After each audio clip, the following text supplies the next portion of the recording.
വളരെ വ്യത്യസ്തമായ ഒരു സിനിമയാണ്. നമ്മൾ ഈ പുതിയ കാലത്ത് നിന്ന് ചിന്തിക്കുമ്പോൾ നായകൻ ഒരിടി ഇടിച്ചാൽ 7 പേര് തെറിച്ചു പോകുന്ന സിനിമയല്ല ഇത്. അതുകൊണ്ട് പ്രേക്ഷകർ അങ്ങനെ സ്വീകരിക്കണമെന്നുമില്ല. ഇത് ഈ ഭൂമി തന്നെ ഒരു നാടകമാണെന്നും ജീവിതമാകെ ഒരു നാടകമാണെന്നും സഹീർ അലി പറയാൻ ശ്രമിക്കുന്നുണ്ട്. സഹീർ അലി നാടകപ്രവർത്തകനാണ്. അതിൽ നിന്നുകൊണ്ട് തന്നെ സഹീർ അലി സിനിമയും ചെയ്തിരിക്കുന്നു. സഹീർ അലി പഠിച്ചത്, സഹീർ അലി ജീവിതത്തിലുടനീളം ആസ്വദിച്ചത് സിനിമയിലേക്കും പകർത്തി എന്നതാണ് സത്യം. പിന്നെ പ്രത്യേകിച്ച് എനിക്കെടുത്ത് പറയാനുള്ളത് ഷാജിയൻ കരുണിൻ്റെ ശിഷ്യനാണ് സഹീർ അലി. അത് പലയിടത്തും പ്രതിഫലിച്ചിട്ടുണ്ട്. ഇപ്പോൾ ഷാജിയൻ കരുണിൻ്റെ ഏറ്റവും അവസാനമായി വന്ന സിനിമ ഓള് എന്ന് പറഞ്ഞ സിനിമയാണ്.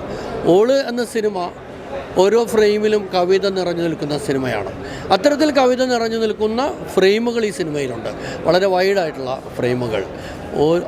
ആ ഫ്രെയിമുകൾ പലതും ഓരോ പെയിൻറ്റിങ്ങായി എനിക്ക് തോന്നിയിട്ടുണ്ട്. അത് ഛായാഗ്രാഹകനായ നൂറുദ്ദീൻ ബാവയുടെ മിടുക്കാണ്, ഒപ്പം സഹീർ അലിയുടെയുമാണ്. അഭിനന്ദനങ്ങൾ.